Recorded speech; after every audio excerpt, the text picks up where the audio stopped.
Adapun Abimelek bin Yerubbaal pergi ke Sikem kepada saudara-saudara ibunya dan berkata kepada mereka dan kepada seluruh kaum dari pihak keluarga ibunya, "Tolong katakan kepada seluruh warga kota Sikem, manakah yang lebih baik bagimu? 70 orang memerintah kamu, yaitu semua anak Yerubbaal, atau 1 orang? Dan ingat juga bahwa aku darah dagingmu." Lalu saudara-saudara ibunya mengatakan hal ihwalnya kepada seluruh warga kota Sikem. Maka condonglah hati orang-orang itu untuk mengikuti Abimelek. Sebab kata mereka, "Memang ia saudara kita." Sesudah itu mereka memberikan kepadanya 70 uang perak dari kuil Baal Berit. Lalu Abimelek memberikan perak itu sebagai upah kepada petualang-petualang dan orang-orang nekat supaya mengikuti dia. Ia pergi ke rumah ayahnya di Ofra, lalu membunuh saudara-saudaranya, anak-anak Yerubbaal 70 orang di atas satu batu. Tetapi Yotam anak bungsu Yerubbaal tinggal hidup karena ia menyembunyikan diri. Kemudian berkumpullah seluruh warga kota Sikem dan seluruh Bet Milo. Mereka pergi menobatkan Abimelek menjadi raja dekat pohon tarbantin di tugu peringatan yang di Sikem. Setelah hal itu dikabarkan kepada Yotam, pergilah ia ke gunung Gerizim dan berdiri di atasnya. Lalu berserulah ia dengan suara nyaring kepada mereka, "Dengarkanlah aku, kamu warga kota Sikem. Maka Allah akan mendengarkan kamu juga. Sekali peristiwa, pohon-pohon pergi mengurapi yang akan menjadi raja atas mereka. Kata mereka kepada pohon zaitun, 'Jadilah raja atas kami.' Tetapi jawab pohon zaitun itu kepada mereka, 'Masakan aku meninggalkan minyakku yang dipakai untuk menghormati Allah dan manusia dan pergi melayang di atas pohon-pohon?' Lalu kata pohon-pohon itu kepada pohon ara, 'Marilah, jadilah raja atas kami.' Tetapi jawab pohon ara itu kepada mereka, 'Masakan aku meninggalkan manisanku dan buah-buahku yang baik dan pergi melayang di atas pohon-pohon?' Lalu kata pohon-pohon itu kepada pohon anggur, 'Marilah, jadilah raja atas kami.' Tetapi jawab pohon anggur itu kepada mereka, 'Masakan aku meninggalkan air buah anggurku yang menyukakan hati Allah dan manusia dan pergi melayang di atas pohon-pohon?' Lalu kata pohon itu kepada semak duri, 'Marilah, jadilah raja atas kami.' Jawab semak duri itu kepada pohon-pohon itu, 'Jika kamu sungguh-sungguh mau mengurapi aku menjadi raja atas kamu, datanglah berlindung di bawah naunganku. Tapi jika tidak, biarlah api keluar dari semak duri dan memakan habis pohon-pohon aras yang di gunung Libanon.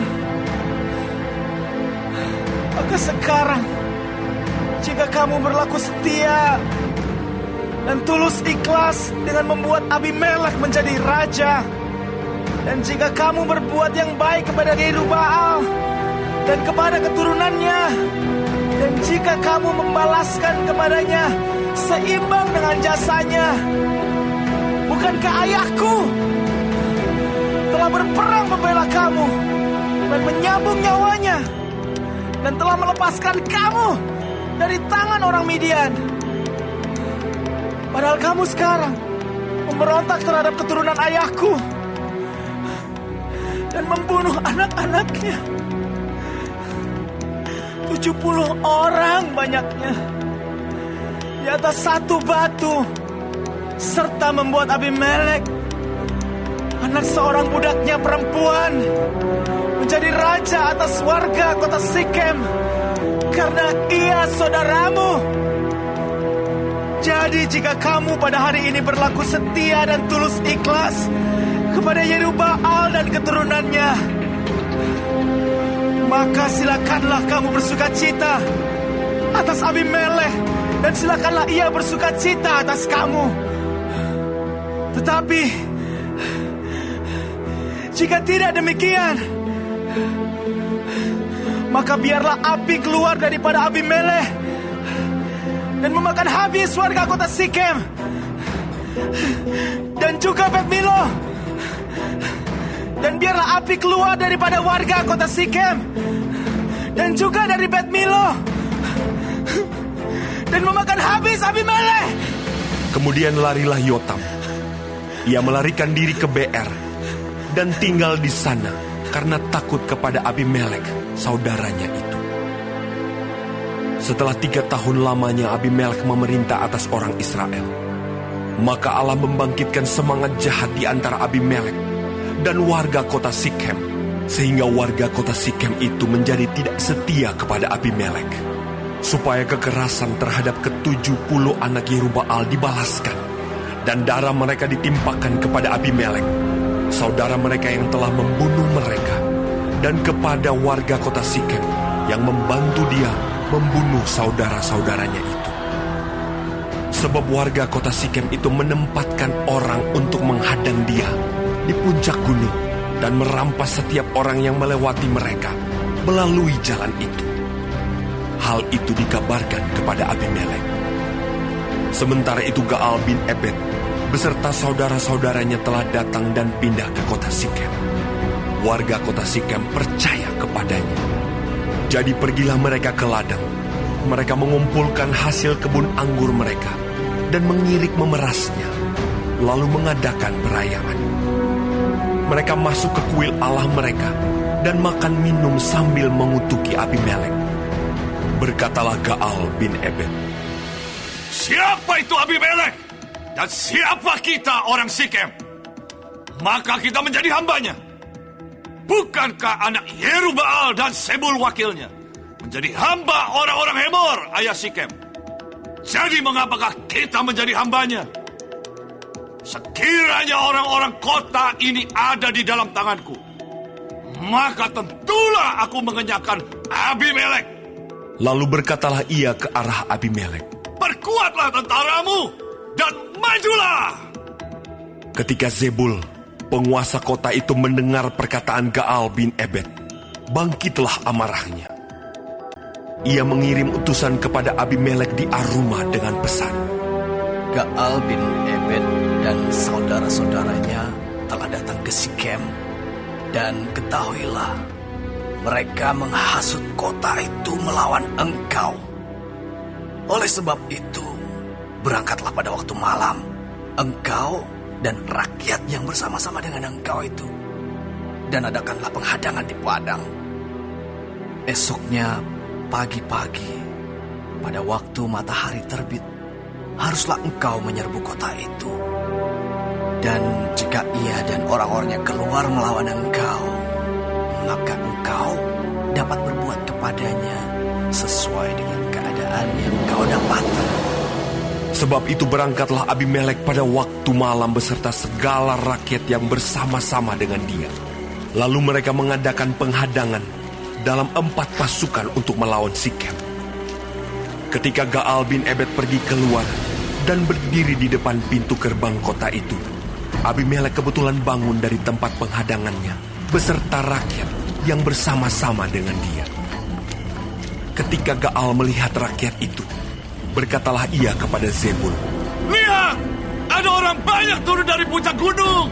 Jawab Zebul kepadanya, Itu bayang-bayang gunung yang kau sangka manusia. Kata Gaal sekali lagi, Lihat, ada orang banyak turun dari gunung pusat tanah. Dan satu kelompok datang dari jalur pautar batin peramal. Jawab Zebul kepadanya, Di manakah mulutmu itu yang mengatakan, siapa itu Abimelek? Maka kita menjadi hambanya. Bukankah ini orang-orang yang telah kau hina itu? Majulah sekarang untuk memerangi mereka. Maka majulah Gaal dengan dipandangi oleh warga kota Sikem, lalu berperang melawan Abimelek. Tetapi Abimelek mengejar dia, dan ia melarikan diri dari depannya. dan banyaklah orang tewas sampai di depan pintu gerbang. Adapun Abimelek tinggal di Arumah, tetapi Zebul mengusir Gaal dan saudara-saudaranya, sehingga mereka ini tidak dapat tinggal di Sikem. Keesokan harinya orang-orang kota itu pergi ke ladang. Setelah hal ini dikabarkan kepada Abimelek, dibawanyalah rakyatnya, dibaginya dalam 3 pasukan, lalu mereka mengadakan penghadangan di padang. Ketika dilihatnya bahwa orang-orang kota itu keluar dari dalam kota, bangunlah ia menyerang mereka serta menewaskan mereka.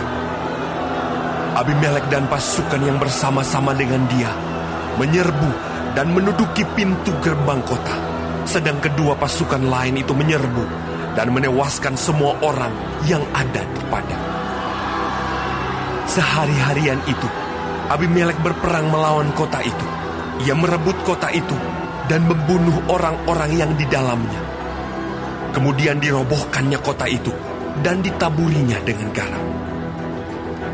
Mendengar itu, masuklah seluruh warga kota Menara Sikem ke dalam liang di bawah kuil El-Berit. Dikabarkanlah kepada Abimelek bahwa seluruh warga kota Menara Sikem telah berhimpun di sana. Lalu Abimelek dan seluruh rakyat yang bersama-sama dengan dia naik ke Gunung Zalmon. Abimelek mengambil kapak, lalu memotong dahan-dahan kayu, mengangkatnya dan meletakkannya ke atas bahunya sambil berkata kepada rakyatnya yang bersama-sama dengan dia, "Turutilah dengan segera perbuatanku yang kamu lihat ini."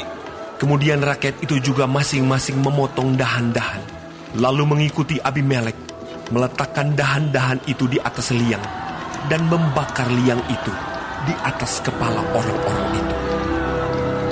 Demikianlah semua penduduk kota Menara Sikem juga mati, kira-kira 1.000 orang laki-laki dan perempuan. Selanjutnya Abimelek pergi ke Tebes. Ia mengepung Tebes, lalu merebutnya. Tetapi ada sebuah menara yang kuat di tengah-tengah kota, dan semua laki-laki dan perempuan, seluruh warga kota itu, melarikan diri ke situ. Mereka menutup pintu di belakangnya dan naik ke atas sotoh menara itu. Lalu sampailah Abimelek ke menara itu, menyerangnya dan dapat menerobos sampai ke pintu menara itu untuk membakarnya. Tetapi seorang perempuan menimpakan sebuah batu kilangan kepada kepala Abimelek dan memecahkan batu kepalanya. Dengan segera dipanggilnya bujang pembawa senjatanya dan berkata kepadanya, Unuslah pedangmu dan bunuhlah aku, supaya jangan orang berkata tentang aku, seorang perempuan membunuh dia. Lalu bujangnya itu menikam dia sehingga mati. Setelah dilihat oleh orang Israel bahwa Abimelek telah mati, pergilah mereka masing-masing ke tempat kediaman. Demikianlah Allah membalaskan kejahatan yang dilakukan oleh Abimelek kepada ayahnya, yaitu pembunuhan atas ke-70 saudaranya. Juga segala kejahatan orang-orang Sikem ditimpakan kembali oleh Allah kepada kepala mereka sendiri. Demikianlah kutuk Yotam bin Yerubbaal mengenai mereka.